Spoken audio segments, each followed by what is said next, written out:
अगर आपने ये कर लिया तो आपका कस्टमर अगर ट्रक वाला है तो 25 से 30,000 किलोमीटर के पहले नहीं आएगा, और अगर लाइट कमर्शियल व्हीकल है तो 15 से 20,000 के पहले नहीं आएगा। एकदम पीस ऑफ माइंड से वो अपनी गाड़ी चला सकता है। तो नमस्कार दोस्तों, कैसे हैं आप सभी लोग। मैं आशा करता हूं कि आप सभी ठीक होंगे। डीपीएफ क्लीनिंग करके भी देख लिया, डीपीएफ बार बार रीजनरेशन करके भी देख लिया, आप लोगों ने स्कैनर के अंदर फ्लैशिंग भी करके देख लिया, फिर भी प्रॉब्लम जो है वो बार बार क्यों आती रहती है, क्यों सूट मास हाई हो जाता है। पहले कस्टमर 10-15,000 किलोमीटर में आता था, अब डायरेक्ट 500-600 किलोमीटर में आने लगा है। क्यों हो रहा है ये बहुत बड़ा सवाल है जो हम लोग अभी तक सॉल्व नहीं कर पा रहे। 5.5 साल से ज्यादा हो गए BS6 को आके, तब से लेके अभी तक इस सवाल का जवाब जो है एज ए टेक्नीशियन हम लोग ढूंढ ही रहे हैं। हालांकि मैंने पहले एक डीपीएफ के ऊपर डिटेल्ड वीडियो बनाई थी जिसमें मैंने एक्सप्लेन किया था कि डीपीएफ क्या होता है, कैसे काम करता है, क्यों उसके अंदर सूट मास हाई हो जाता है, आपको क्लीनिंग कैसे करनी है। आप लोगों ने अगर वो वीडियो नहीं देखी होगी तो आई बटन पे आपको लिंक मिल जाएगा, वो वीडियो जाके आप लोग देख लीजिए। लेकिन आज जो मैं वीडियो बना रहा हूं इसलिए बना रहा हूं क्योंकि अब तो क्लीनिंग करके भी प्रॉब्लम सॉल्व नहीं हो रही है। बार बार फ्लैशिंग कर देते हैं, कई बार फाइल चेंज कर देते हैं, उसके बाद भी प्रॉब्लम सॉल्व नहीं होती। कस्टमर 500-600 किलोमीटर में वापस आ जाता है। इससे हो क्या रहा है पता है, इससे ना एज ए कस्टमर का जो भरोसा हमारे ऊपर होना चाहिए एज ए टेक्नीशियन, वो भरोसा दिन पे दिन टूटते जा रहा है। क्योंकि जब वो कंपनी से परेशान हुआ था डीपीएफ की प्रॉब्लम को लेके तो हमारे पास आया था, वो हमसे भी परेशान होते जा रहा है। क्योंकि अब करे क्या, तो आज की वीडियो मैं आप लोगों को एक्सप्लेन करूंगा क्यों ये प्रॉब्लम बार बार आ रही है। जब आपने डीपीएफ क्लीन कर दिया उसके बाद में भी कस्टमर क्यों रेगुलरली आ रहा है। जब हम रीजनरेशन कर देते हैं तो उसके बाद में 500-700 किलोमीटर में वापस रीजनरेशन के लिए गाड़ी क्यों आ जाती है, इसको डिटेल में समझेंगे। आप लोगों को क्या करना है, एक तो वीडियो को आखिर तक जरूर देखें, चैनल को सब्सक्राइब करना ना भूलें, क्योंकि चैनल को सब्सक्राइब करना आप लोगों के लिए तो फ्री होता है लेकिन हमारे लिए बहुत ज्यादा मोटिवेशन का काम करता है। और अगर आप एक बेहतर टेक्नीशियन बनना चाहते हैं तो हमारे ट्रेनिंग प्रोग्राम में आप इनरोल कर सकते हो, जो है automotive electronic repair and vehicle diagnosis, जिसमें हम हर एक सब्जेक्ट को, चाहे वो BS6 हो, BS4 हो, BS3 हो, चाहे इलेक्ट्रिक व्हीकल हो, डीजल हो या पेट्रोल हो, टू व्हीलर हो या फिर कमर्शियल व्हीकल हो, इन सभी के इलेक्ट्रिकल और इलेक्ट्रॉनिक सिस्टम को कैसे डायग्नोस किया जाता है, कैसे रिपेयर किया जाता है, इसकी डिटेल में हम लोग ट्रेनिंग देते हैं। ऑफलाइन में जो अभी हमारा एडमिशन चल रहा है वो चल रहा है अक्टूबर, नवंबर, दिसंबर के लिए 3 महीने के लिए एडमिशन खुले हुए हैं। आप में से जो भी ट्रेनिंग लेना चाहते हैं स्क्रीन पे नंबर आ रहा होगा, उससे कांटेक्ट कीजिए। अगर आप लोग अपना काम छोड़ के नहीं आ सकते हो तो ऑनलाइन भी हमारी ट्रेनिंग चलती है। ऑनलाइन में जो ट्रेनिंग होती है 3 महीने की ट्रेनिंग होती है, 150 से ज्यादा लाइव क्लासेस आप लोगों को मिलती है और हफ्ते में 2 दिन जो है मैं लाइव आता हूं, जिससे आप लोगों के सारे प्रॉब्लम को सॉल्व करने की मैं कोशिश करता हूं। स्क्रीन पे आपको नंबर आ रहा होगा, मेरी टीम को जरूर कांटेक्ट कीजिए, समझिए और इनरोल कीजिए जल्दी से जल्दी। तो चलिए वीडियो में कंटिन्यू करते हैं। इस वीडियो को मैं 2 पार्ट में बांटूंगा। सबसे पहले हम लोग करेंगे प्रॉब्लम को डिस्कस कि भाई क्या प्रॉब्लम है जिसकी वजह से डीपीएफ की जो सूट मास बढ़ने वाली जो प्रॉब्लम है वो सॉल्व ही नहीं हो पा रही है। और इसके बाद में दूसरे पार्ट में हम लोग कवर करेंगे सोल्यूशन, जिसमें मैं आप लोगों को बताऊंगा कि कैसे आप परमानेंटली इन सारी परेशानी से दूर हो सकते हो जो आपको डीपीएफ को लेकर आ रही है। तो सबसे पहली प्रॉब्लम यह है कि ऑटोमेटिक रीजनरेशन डीपीएफ का नहीं हो रहा है। ऑटोमेटिक रीजनरेशन क्या है तो उसको समझ लेते हैं। देखिए, डीपीएफ को इस तरीके से बनाया गया है कि जब एमिशन जो गैस है आपकी, उसके अंदर एमिशन में जो सॉलिड पार्टिकल है, जो सूट मास है, उसको डीपीएफ आपका कलेक्ट कर लेता है और टाइम टू टाइम आपका ईसीएम जो है इंजेक्टर पल्सेस बढ़ा के एग्जॉस्ट का टेम्परेचर बढ़ाता है, जिससे एक नेचुरल रीजनरेशन की प्रक्रिया शुरू हो जाती है। और उसके बाद में जो सूट मास है वो गैसेस में बदल जाता है और यूरिया के सिस्टम में जाके वो क्लीन होकर बाहर निकल जाता है। ये जो ऑटोमेटिक रीजनरेशन है, ये करने के लिए ईसीएम को गाड़ी कम से कम 2000 से 2500 आरपीएम के कांस्टेंट स्पीड पे 20 से 30 मिनट तक चलनी चाहिए। लेकिन ये पॉसिबल इंडिया में नहीं हो रहा है, क्योंकि आप इंडिया के किसी भी हाईवे पे चले जाइए, आप किसी भी रोड पर चले जाइए, आपको एक चीज जरूर दिखाई देगी कि या तो ट्रैफिक लगा हुआ है या रोड सही नहीं है। मतलब जो ड्राइविंग कंडीशन है वो सही नहीं होने की वजह से जो 20 से 25 मिनट का कांस्टेंट स्पीड पे हम लोग चलाएं वो हमें नहीं मिल पाता है, जिसकी वजह से जो ऑटोमेटिक रीजनरेशन है वो नहीं हो पाती है और सूट मास जो है वो जरूरत से ज्यादा बढ़ता है।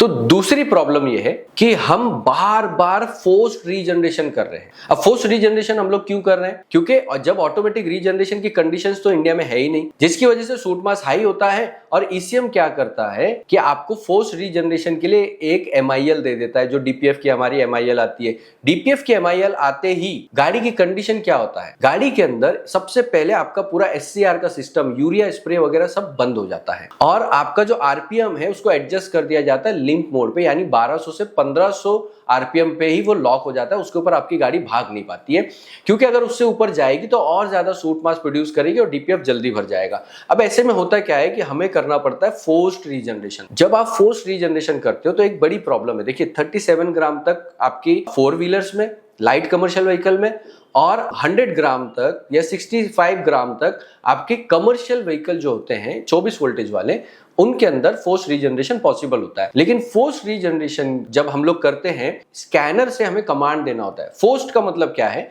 हम ईसीएम को बोल रहे हैं जबरदस्ती कि भाई रीजनरेशन कर दो ताकि गाड़ी जो है वो ठीक तरीके से काम करना शुरू कर दे। लेकिन फोर्स रीजनरेशन में प्रॉब्लम क्या है, फोर्स रीजनरेशन में डीपीएफ 100% क्लीन नहीं होता है। एक और बड़ी प्रॉब्लम मैं आपको बताता हूं, जब आप फोर्स रीजनरेशन करते हो तो जो सूट मास है वो नेचुरली होना ये चाहिए था कि यूरिया यानी एससीआर के सिस्टम में जाके वो क्लीन होके बाहर निकलता, लेकिन क्योंकि जैसे ही एमआईएल डीपीएफ की आती है तो आपका एससीआर का जो सिस्टम है वो बंद हो जाता है।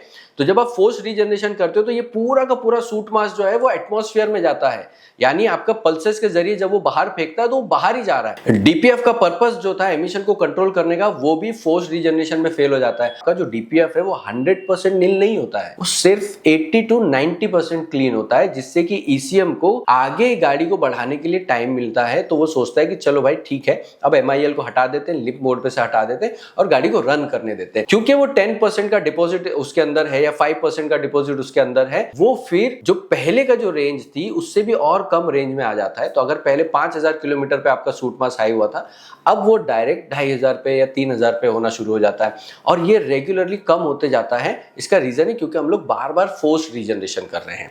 ठीक है, तीसरा रीजन है कि सॉफ्टवेयर की फ्लैशिंग कर देते हैं।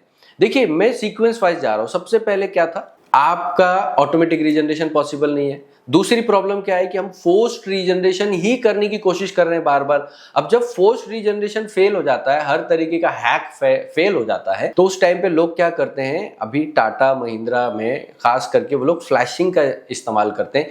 फ्लैशिंग में होती क्या है कि आप अपने ईसीएम में एक फ्रेश फाइल अपलोड कर देते। जब आप ये फ्रेश फाइल अपलोड करते हो तो जो ईसीएम में फ्रेश फाइल है उसके हिसाब से डीपीएफ पूरी तरह क्लीन है, और वो गाड़ी का जो लिंप मोड है या जो एमआईएल आईवी है उसका तो वो पहले वाली फाइल में जो अभी आपने अपलोड की है उसमें तो है ही नहीं।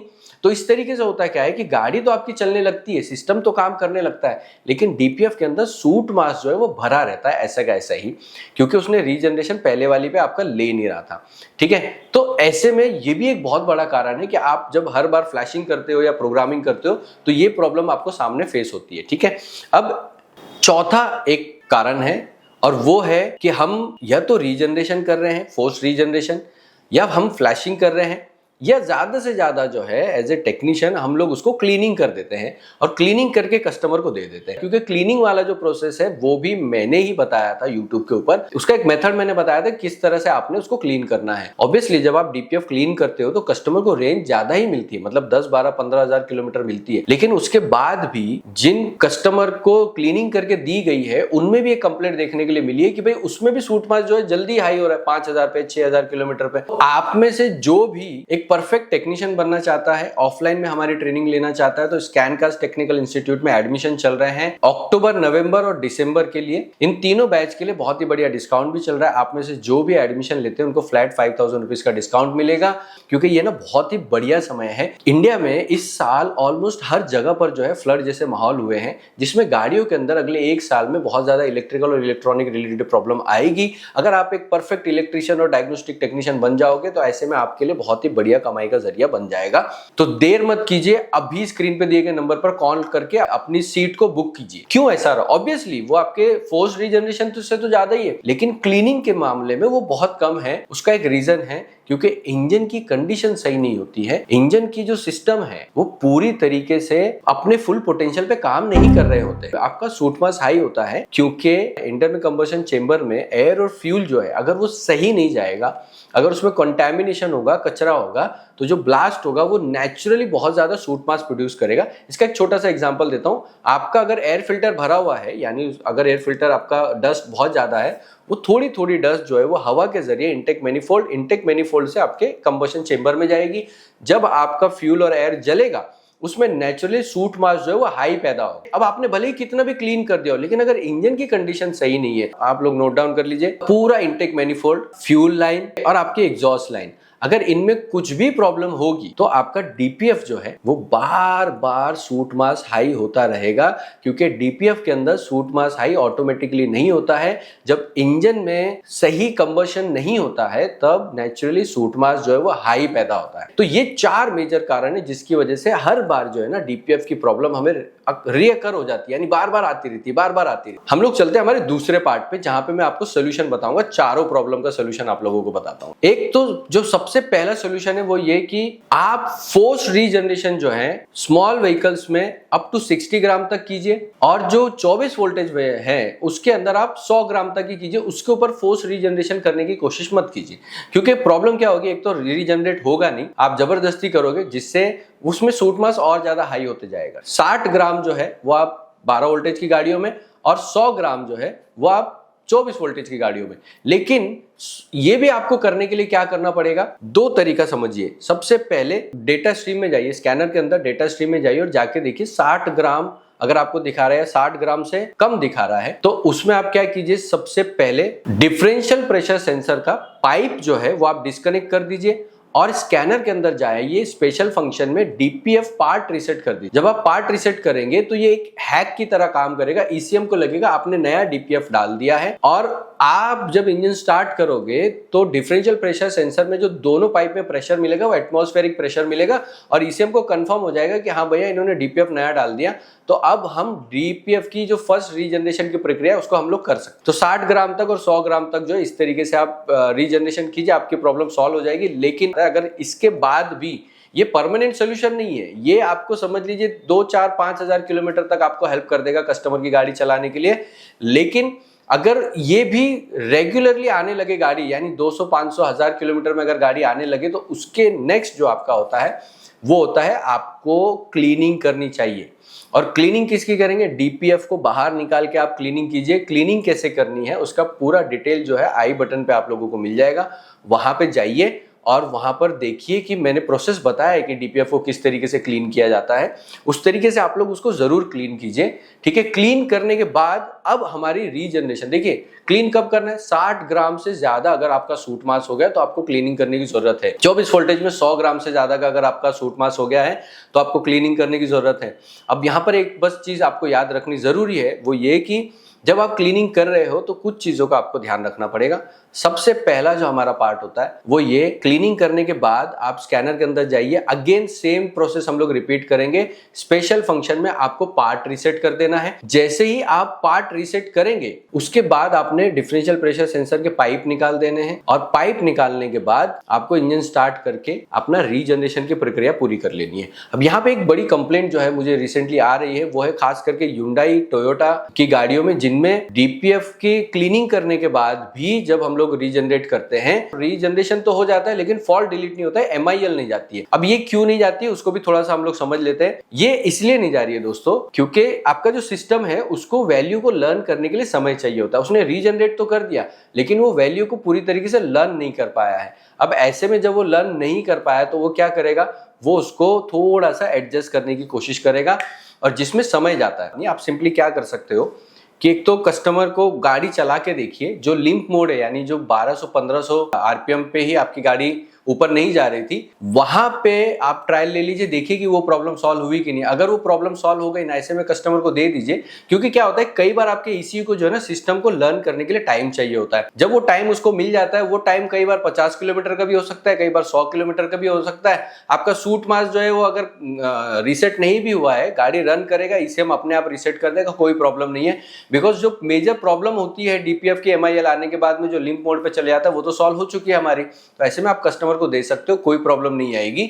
लेकिन अगर आपकी गाड़ी महिंद्रा और टाटा है और आपने ये सारा प्रोसेस कर दिया फिर भी सूट मास नहीं दिखा रहा है, तो इस केस में आपको फ्लैशिंग करनी पड़ेगी। लेकिन ये याद रखिए कि फ्लैशिंग जब आप कर रहे हो ना, तो उसके पहले आपने क्लीनिंग और रीजनरेशन की प्रक्रिया कर ली हो, उसके बाद फ्लैशिंग कीजिए। क्लीनिंग के पहले फ्लैशिंग मत कीजिए, कोई फायदा नहीं होगा। मैंने अभी आप लोगों को बताया कि इसकी वजह से क्या प्रॉब्लम क्रिएट होती है। इसके बाद आपको मैं एकदम परमानेंट सोल्यूशन बताता हूं। अगर लाइट कमर्शियल व्हीकल है और कमर्शियल व्हीकल है, खास करके ये 2 व्हीकल्स में जब भी आपके पास में सूट मास वेरी हाई आए, यानी कि 50 ग्राम से ज्यादा, 100 ग्राम से ज्यादा अगर आपके पास में आए, तो ऐसे में कस्टमर को सिर्फ रीजनरेशन करके मत दीजिए, क्योंकि रीजनरेशन या क्लीनिंग करके कोई ज्यादा फायदा होने वाला नहीं है। तो जो लास्ट प्रॉब्लम हम लोगों ने देखी थी उसको भी हमें सॉल्व करना पड़ेगा। एग्जांपल के तौर पे आप जाइए और देखिए कि उसका एयर फिल्टर की कंडीशन क्या है, फ्यूल फिल्टर की यानी डीजल फिल्टर की कंडीशन क्या है, आपके टर्बो की कंडीशन क्या है, इनटेक मैनिफोल्ड में उंगली घुमा के देखिए कि उसके अंदर कितना ज्यादा कार्बन आपको दिखाई दे रहा है या डस्ट कितने दिखाई दे रहा है, ईजीआर की कंडीशन क्या है, आपका इंटरकूलर सही से काम कर रहा है कि नहीं कर रहा है, आपका कूलिंग सिस्टम काम कर रहा है कि नहीं कर रहा है, गाड़ी के अंदर कोई और एमआईएल तो नहीं है। इन सब को पूरी सर्विस, इंजन ऑयल वगैरह सब चेक कर लीजिए, ये पूरी तरीके से चेक कीजिए। और चेक करने के बाद में कस्टमर को क्या कीजिए, एक स्टैंडर्ड प्रोसेस बना लीजिए। जब भी आपके पास वेरी हाई वाला प्रॉब्लम आएगी तो उसके अंदर क्लीनिंग, डीपीएफ की क्लीनिंग तो होगी, रीजनरेशन तो होगा, लेकिन उसके साथ साथ इंजन कंप्लीट सर्विस होगी, जिसके अंदर एयर फिल्टर आप चेंज कर दीजिए, डीजल फिल्टर आप चेंज कर दीजिए, ईजीआर क्लीनिंग होगा, टर्बो क्लीनिंग होगा, इंटरकूलर क्लीनिंग होगा, आपका इनटेक मैनिफोल्ड के सारे पाइप क्लीन होंगे। ये कंप्लीट तरीके से आप क्लीन कीजिए, क्योंकि प्रॉब्लम यहाँ पर मैंने आपको एक्सप्लेन की थी कि अगर आपके ये सिस्टम में प्रॉब्लम होगी तो ये इंटरनल कंबशन चेंबर में जाके ज्यादा सूट मास प्रोड्यूस करेंगे। अब बात ये आती है कि अगर ये प्रोसेस, यानी कि एक तो इंजन की कंप्लीट सर्विस और साथ के साथ डीपीएफ क्लीनिंग और रीजनरेशन, अगर आपने ये कर लिया तो आपका कस्टमर अगर ट्रक वाला है तो 25 से 30 हजार किलोमीटर के पहले नहीं आएगा, और अगर लाइट कमर्शियल व्हीकल है तो 15 से 20 हजार के पहले नहीं आएगा। एकदम पीस ऑफ माइंड से वो अपनी गाड़ी चला सकता है, और इसके लिए आप भी बेहतर चार्जेस ले सकते हैं।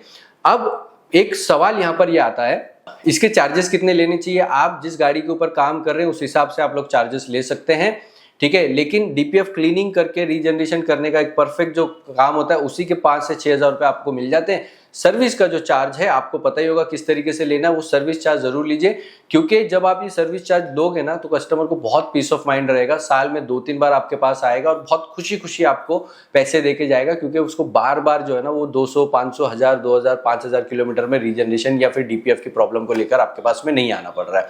तो ये वो सोल्यूशन है दोस्तों, ये है परमानेंट सोल्यूशन। इसके बाद अगर आप लोग सोचोगे कि मैं डीपीएफ बंद करने का ही काम करना शुरू कर देता हूँ, डीपीएफ बंद कर देता हूँ, ऑफ कर देता हूँ, कस्टमर आएगा लेके चला जाएगा, इससे आपको एज ए टेक्नीशियन कोई फायदा नहीं और कस्टमर को भी कोई फायदा नहीं है। क्योंकि अगले 2 साल में व्हीकल फिटनेस सेंटर का जब कानून लागू हो जाएगा तो हर कमर्शियल व्हीकल को, हर डीजल व्हीकल को एवरी ईयर और एवरी 6 मंथ्स में व्हीकल फिटनेस सर्टिफिकेट लेना होगा, उसके अंदर सारे सिस्टम को टेस्ट किया जाता है सॉफ्टवेयर लेवल पे भी। तो अगर आपके डीपीएफ की टेम्परिंग होगी, यूरिया की टेम्परिंग होगी, तो वहां पर पकड़ा जाएगा। तो ये है कस्टमर का नुकसान। अगर आप एज ए ड्राइवर या फिर एज ए व्हीकल ओनर ये वीडियो देख रहे हो तो ये चीज याद रखिए, अगर आप बंद करवा रहे हो तो आपको ये नुकसान होने वाला है अगले 2 साल में, जिसका फाइन भी बड़ा है, और कुछ केसेस में तो आपकी व्हीकल सीधा स्क्रैप में चली जाएगी, आपको दी भी नहीं जाएगी।